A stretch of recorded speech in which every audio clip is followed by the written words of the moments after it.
Okay, as I said, point to point protocol PPP ಅಂತ ಹೇಳಿ ಏನು ರಿಸೆಂಬಲ್ ಮಾಡ್ತೀವಿ, which is called as point to point protocol.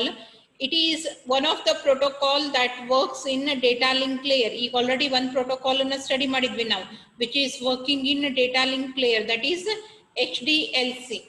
ಅದೇ ರೀತಿಯಾಗಿ ಇನ್ನೊಂದು protocol that works in the data link layer is point to point protocol. As you all know, ಈಗ already ಎಷ್ಟು ಒಂದು 10-20 ಸರಿ more than 50 times I have been repeating this thing. Below data link layer you have physical layer, and above data link layer you have a network layer, and data is handled in the form of frames in the data link layer, and it takes the packet from a network layer and converts that into frames, and then it is going to give in the form of bits to the physical layer. Malin layer yaudo network layer in the data na ಏನು ಮಾಡ್ತೈತಿ packet format ನಾಗ ತಗೊಂತೈತಿ. ಆಮೇಲೆ data link layer ಒಳಗ ಆ packet ಅನ್ನ ಫ್ರೇಮಿಗೆ convert ಮಾಡ್ತೀವಿ, and then it will be given in the form of bits to the below layer, which is the physical layer.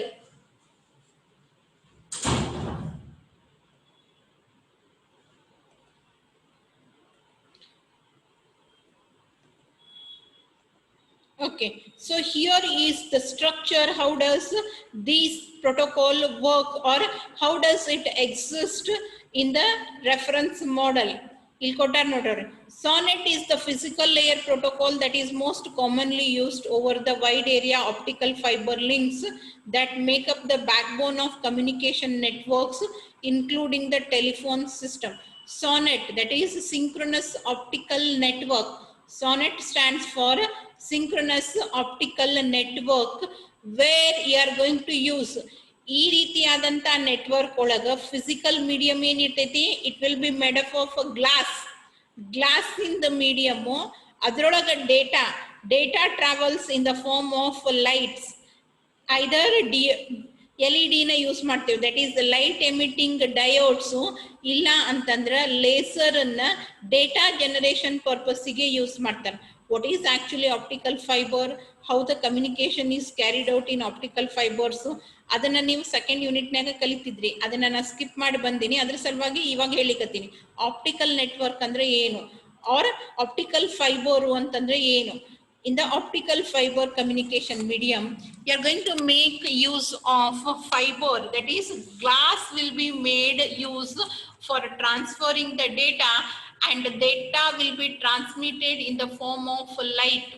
On off, presence of light is treated as 1 and absence of light is treated as 0.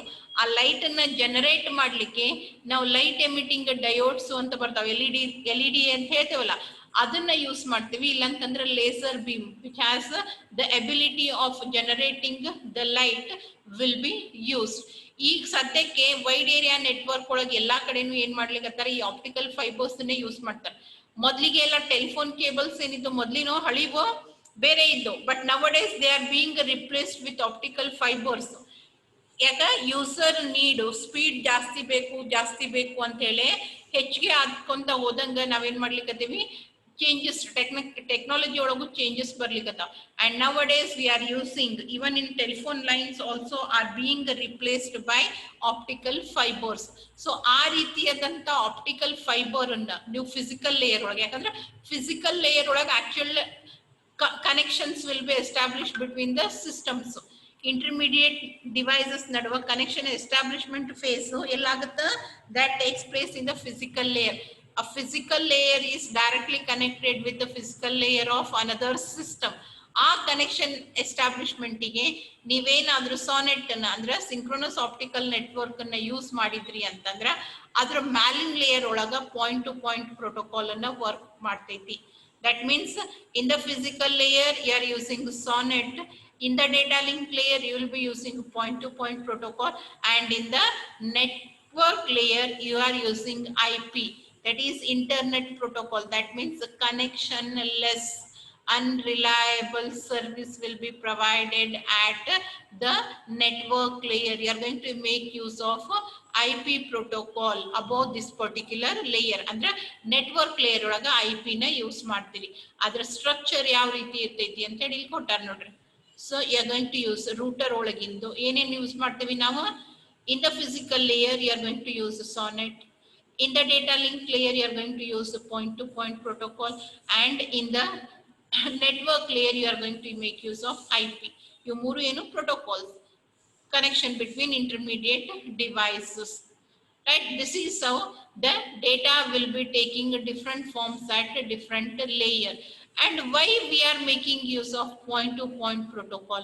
ಯಾವುದೇ ಒಂದು technique ಯಾವುದೇ ಒಂದು protocol ಅನ್ನ use ಮಾಡ್ತೀವಿ ಅಂತಂದ್ರೆ ಈಗ already ಇರುವಂತವುದಕ್ಕಿಂತ ಏನಾದ್ರೂ ಒಂದು ಎಡಿಷನಲ್ ಫೀಚರ್ ಅಡ್ವಾಂಟೇಜ್ ಇರಬೇಕು ಅಂದ್ರೆ ಅಷ್ಟೇ ನಾವೇನ್ ಮಾಡ್ತೀವಿ ಹೊಸದನ್ನ ಇಂಪ್ಲಿಮೆಂಟ್ ಮಾಡ್ತೀವಿ. So what is that? Point-to-point protocol improves an earlier, simpler protocol called SLIP. ಇದಕ್ಕಿಂತ ಮುಂಚೆ ಸೀರಿಯಲ್ ಲೈನ್ ಇಂಟರ್ನೆಟ್ ಪ್ರೋಟೋಕಾಲ್ ಅಂತೇಳಿ ಎಕ್ಸಿಸ್ಟ್ ಆಗ್ತಿತ್ತು ಡೇಟಾ ಲಿಂಕ್ ಲೇಯರ್ ಒಳಗ. ಅದ್ರೊಳಗಿನ ಕೆಲವೊಂದಿಷ್ಟು ಡಿಸ್ಅಡ್ವಾಂಟೇಜಸ್ ಅನ್ನ ಓವರ್ಕಮ್ ಮಾಡ್ಲಿಕ್ಕೆ ಪಾಯಿಂಟ್ ಟು ಪಾಯಿಂಟ್ ಪ್ರೋಟೋಕಾಲ್ ಅನ್ನ ಪ್ರಪೋಸ್ ಮಾಡಿದ್ರು. And we are nowadays using this particular protocol. So ಇರ್ಲಾರ್ದಂತವು ಇದ್ರೊಳಗಿರುವಂತವು ಏನದಾವು features. It is used to handle error detection, link configuration support and multiple protocols authentication. ಇದನ್ನ ಎಲ್ಲಾನು support ಮಾಡೋ ಸಲುವಾಗಿ ಏನ್ ಮಾಡ್ಲಿಕ್ಕತ್ತಾರ, they are making use of this particular protocol. Earlier serial line internet protocol ಒಳಗಿರ್ಲಾರ್ದಂತವು ಕೆಲವೊಂದಿಷ್ಟು improvisations ಏನು ಅಂತಂದ್ರೆ, it is used to handle error detection, link configurations, support multiple protocols, and it permits authentication. Authentication in the sense ಯಾರು communicate ಮಾಡ್ಲಿಕ್ಕತ್ತಾರಲ್ಲ ಆ particular system ಐಡೆಂಟಿಟಿನ cross verify ಮಾಡ್ಕೊಂತೈತಿ. ಅಂದ್ರೆ ನನ್ನ ಹೆಸರಿಂದ ಇನ್ನೊಬ್ರು ಅಥವಾ ಇನ್ನೊಬ್ರ ಹೆಸರಿಂದ ನಾನು ಕಮ್ಯುನಿಕೇಟ್ ಮಾಡ್ಲಿಕ್ಕೆ ಬರಂಗಿಲ್ಲ. There are two concepts related to the security. One is called as authentication and another one is called as authorization. Authentication in the sense you need to prove your identity. ಈಗ ಸದ್ಯಕ್ಕೆ ನಾನು I am Shilpa Parshetti, lecturer of Vedant college ಅಂತ ಹೇಳಿಕತ್ತೀನಿ ಅಂತಂದ್ರ ನಾನು ಅದೇ ಹೌದೋ ಅಲ್ವೋ ಅನ್ನೋದನ್ನ ಪ್ರೂವ್ ಮಾಡ್ಬೇಕು. ಅದನ್ನ ಪ್ರೂವ್ ಮಾಡ್ಲಿಕ್ಕೆ ನನಗೆ ನಮ್ಮ ಕಾಲೇಜ್ನವ್ರ ID ಕಾರ್ಡ್ ಕೊಟ್ಟಾರ, ಆ ID ಕಾರ್ಡ್ ಅನ್ನ ತೋರಿಸ್ಬೋದು.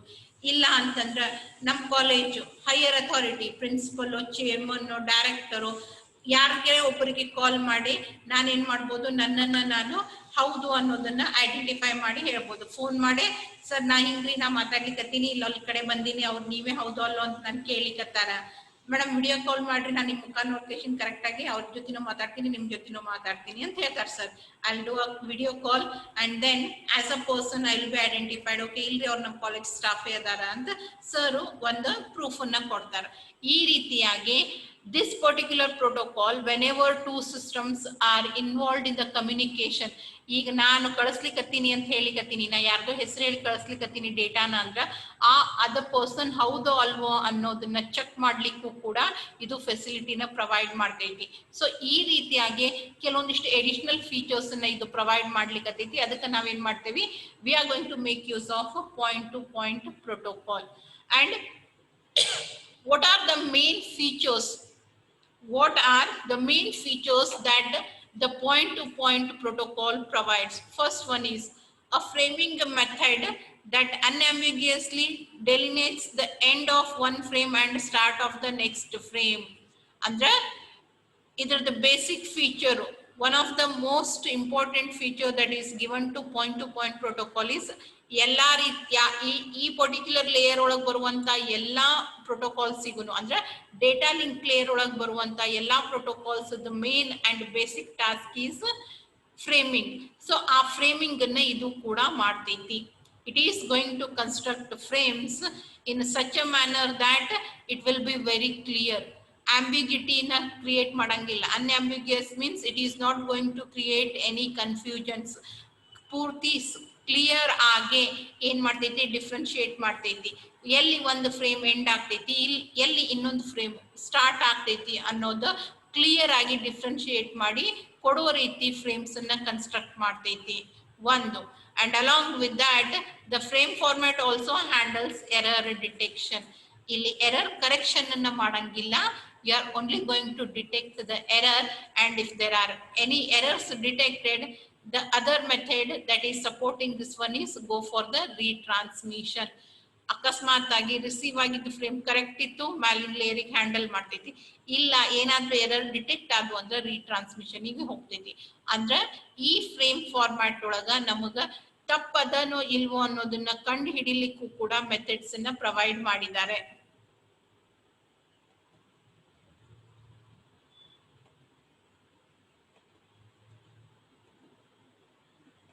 And next feature of this particular frame protocol is a link control protocol for bringing the lines up, testing them, negotiating options, and bringing them down again gracefully when they are no longer needed.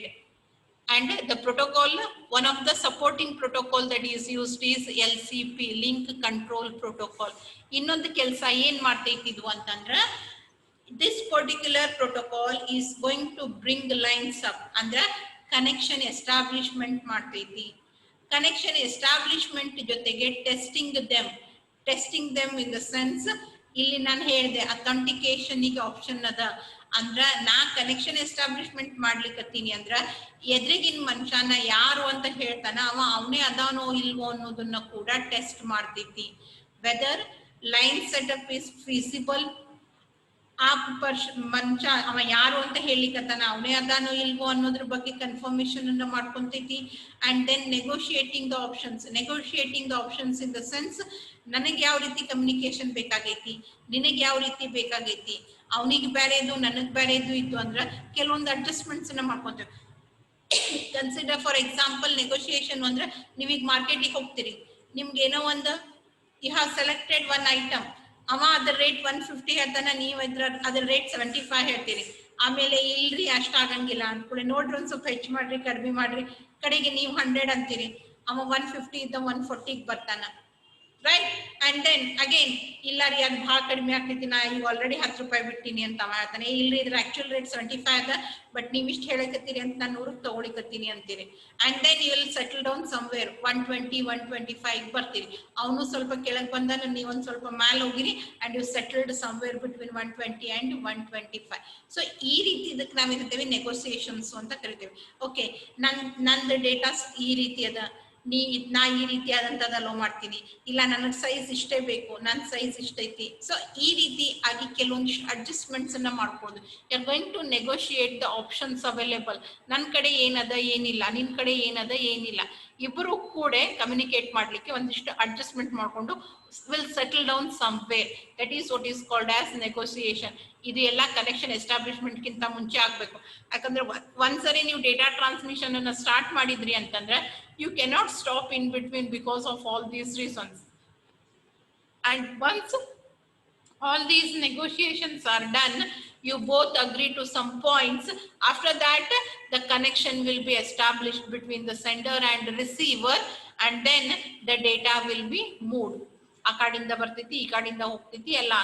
And once the communication ends between both of them, they need to bring down the connection. That is, they need to tear down the connection. Connection establishment ಮಾಡ್ಕೊಂಡಿದ್ನ release ಮಾಡಬೇಕು. ಯಾಕಂದ್ರೆ connection establishment ಟೈಮ್ದಾಗ ನಾವು ಏನೇನೋ use ಮಾಡ್ಕೊಂತಿರ್ತೀವಿ, network resources ಅನ್ನ use ಮಾಡ್ಕೊಂತಿರ್ತೀವಿ, variables ನ ಯೂಸ್ ಮಾಡ್ಕೊಂತಿರ್ತೀವಿ, ಬೇರೆದವರಿಗೆ ವೇಟ್ ಮಾಡ್ಲಿಕ್ಕೆ ಹಚ್ಚಿರ್ತೀವಿ. ಸೊ ನಮ್ಮ ಕಮ್ಯುನಿಕೇಶನ್ ಮುಗಿದ ತಕ್ಷಣ ನೆಟ್ವರ್ಕ್ ಇಂದ ಏನೇನ್ ರಿಸೋರ್ಸಸ್ ತಗೊಂಡಿದ್ವಿ, ಬ್ಯಾಂಡ್ ವಿಡ್ತ್ ಇರ್ಬೋದು, ಬಫರ್ಸ್ ಇರ್ಬೋದು, ಅದು ಎಲ್ಲಾನು ಹ್ಯಾಂಡ್ ಓವರ್ ಮಾಡಬೇಕು. That face is called as steering down the connection, and that should be graceful. Graceful in the sense, ಈಗ ಮಾತಾಡ್ಬೇಕಾದ್ರೆ ನಾವು ಏನ್ ಕನ್ವೆ ಮಾಡ್ತೀವಿ ಅದನ್ನೇ ಕನ್ವೆ ಮಾಡ್ತೀವಿ, ಬಟ್ ಹೆಂಗ್ ಹೇಳ್ತೀವಿ ಅನ್ನೋದು ಇಂಪಾರ್ಟೆಂಟ್ ಇರ್ತೈತಿ. Some of them talk very rudely and some of them talk very smoothly. ಕೆಲವೊಬ್ರು ಬೈದ್ರು ಕೂಡ ಬೈದಂಗ ಅನ್ಸಂಗಿಲ್ಲ, ಅವ್ರು ಮಾತಾಡಿದಷ್ಟು ಚಂದಂಗೆ ಮಾತಾಡ್ತಿರ್ತಾರೆ. ಇನ್ನು ಕೆಲವೊಬ್ರು ನಾರ್ಮಲ್ ಸ್ಟೇಟ್ಮೆಂಟ್ಸ್ ಏನೇ ಬೈದಂಗ ಅನಿಸ್ತಿರ್ತಾವ, because they throw out their voice in such a way. In the same way, when you are tearing down the connection, it should be graceful. ನಂದು ಮುಗಿದ ತಕ್ಷಣನೇ ರಿಲೀಸ್ ಮಾಡೋದಲ್ಲ. ಓಕೆ ನಂದು ಮುಗ್ದೈತಿ ನಿಂದು ಮುಗ್ದೈತೇನೋ, ಓಕೆ ಇಬ್ಬರದು ಮುಗಿದ್ಮೇಲೆ ಕನೆಕ್ಷನ್ ರಿಲೀಸ್ ಮಾಡೋದು. ನೆಟ್ವರ್ಕ್ ಇಂದ ಏನೇನ್ ತಗೊಂಡಿದ್ವಿ ಅದನ್ನೆಲ್ಲ ವಾಪಸ್ ಕೊಡೋದು. ಅದನ್ನ ಗ್ರೇಸ್ಫುಲ್ ಆಗಿ ಟಿಯರ್ ಡೌನ್ ಮಾಡೋದಂತಾರ. ಅದನ್ನ ಬಿಟ್ಟು ನಂದು ಒಬ್ಬಂದೇ ಆದ ತಕ್ಷಣ ಬಿಟ್ಟು ಹೋಗ್ಬಿಡೋದು, ಏನ್ ತಗೊಂಡಿದ್ವಿ ಅದನ್ನ ರಿಟರ್ನ್ ಮಾಡಂಗಿಲ್ಲ ನೆಟ್ವರ್ಕಿಗೆ ಅಂದ್ರೆ ಅದು ನನಗೂ ಉಪಯೋಗ ಇಲ್ಲ, ಇನ್ನೊಬ್ಬರಿಗೂ ಉಪಯೋಗ ಇಲ್ಲ. So it should not happen in such a way. You have to tear down very gracefully when it is not required. ಈ ಎಲ್ಲ ಕೆಲಸ ಮಾಡ್ಲಿಕ್ಕೆ ಒಂದು ಸಬಾರ್ಡಿನೇಟ್ ಪ್ರೋಟೋಕಾಲ್ ಐತಿ. ಆ ಪ್ರೋಟೋಕಾಲ್ ಹೆಸರೇನು? LCP, that is the link control protocol. It is going to handle all the aspects that are related to establishment and releasing of connection. And along with that, point to point protocol is being provided with another feature, that is a way to negotiate network layer options in a way that is independent of network layer protocol to be used. ಅಂದ್ರೆ ಅದರ ಅರ್ಥ ಏನು? Network layer ಒಳಗೆ ಯಾವ್ದು protocol ಅನ್ನ use ಮಾಡ್ತಾರ ಅನ್ನೋದ್ರ ಬಗ್ಗೆ ತಲೆ ಕೆಡಿಸ್ಕೊಳಾರ್ದೇನೆ, ಅದ್ರ ಬಗ್ಗೆ ವಿಚಾರ ಇಲ್ಲಾರ್ದೇನೆ ನಾನೇನ್ ಮಾಡ್ಬೇಕು, ನನ್ನ ಸರ್ವಿಸಸ್ ನ ಮ್ಯಾಲಿನ್ ಲೇಯರಿಗೆ ಪ್ರೊವೈಡ್ ಮಾಡ್ಬೇಕು. ಯಾಕಂದ್ರೆ every lower layer has to provide the service to the upper layer. ನನ್ ಮ್ಯಾಲ್ನವ ಶಾಣೆ ಅದಾನೋ, ನನ್ ಮ್ಯಾಲ್ನವ ದಡ್ಡ ಅದಾನೋ ಅದನ್ ಬಗ್ಗೆ ವಿಚಾರ ಮಾಡ್ಬೇಡ್ರಿ. ನಿಮ್ಮ ಕೆಲಸ ಏನೈತಿ ಆ ಕೆಲಸ ಮಾಡಿ ಕರೆಕ್ಟ್ ಆಗಿ ನೀವೇನ್ ಕೊಡ್ಬೇಕಾಗಿತ್ತು ಅದನ್ನ ಕೊಡ್ರಿ. ಆ ಕೆಲಸನ ಮಾಡ್ಲಿಕ್ಕೆ ಕೂಡ you have been provided with an subordinate, and that subordinate protocol is called as NCP, that is a network control protocol ಅಂತ ಹೇಳಿ ಕರಿತೀವಿ. ನನ್ನ ಕೆಲಸ ಮಾಡ್ಲಿಕ್ಕೆ ನನಗ ಒಂದಿಷ್ಟು ಮಂದಿ ಅಸಿಸ್ಟೆಂಟ್ ನ ಕೊಟ್ಟಾರ. ಕನೆಕ್ಷನ್ ಎಸ್ಟಾಬ್ಲಿಷ್ಮೆಂಟ್ ರಿಲೀಸಿಂಗ್ ಕೆಲಸ ಮಾಡ್ಲಿಕ್ಕೆ ನೆಟ್ವರ್ಕ್ ಕಂಟ್ರೋಲು, ಆಮೇಲೆ ಮ್ಯಾಲಿನ್ ಲೇಯರಿಗೆ ಸರ್ವಿಸ್ ನ ಹ್ಯಾಂಡ್ ಓವರ್ ಮಾಡೋದು, ಅದಕ್ಕೆ ರಿಲೇಟೆಡ್ ಫಂಕ್ಷನಾಲಿಟಿನ ಕ್ಯಾರಿ ಔಟ್ ಮಾಡ್ಲಿಕ್ಕೆ ನೆಟ್ವರ್ಕ್ ಕಂಟ್ರೋಲ್ ಪ್ರೋಟೋಕಾಲ್ ಅಂತ ಹೇಳಿ ಒಂದು ಸಬಾರ್ಡಿನೇಟ್ ಪ್ರೋಟೋಕಾಲ್ ಅನ್ನ ಕೊಟ್ಟಾರ. And next you have is frame structure for point to point. HDLC ಒಳಗ ಕಲಿತ್ವಿ ಫ್ರೇಮ್ ಫಾರ್ಮ್ಯಾಟ್ ಅನ್ನ. And now you have frame format for even this one also. So what does this particular frame consist of? ಈ particular frame naga ಏನೇನದ, ಯಾವ್ಯಾವ fields ಅದಾವು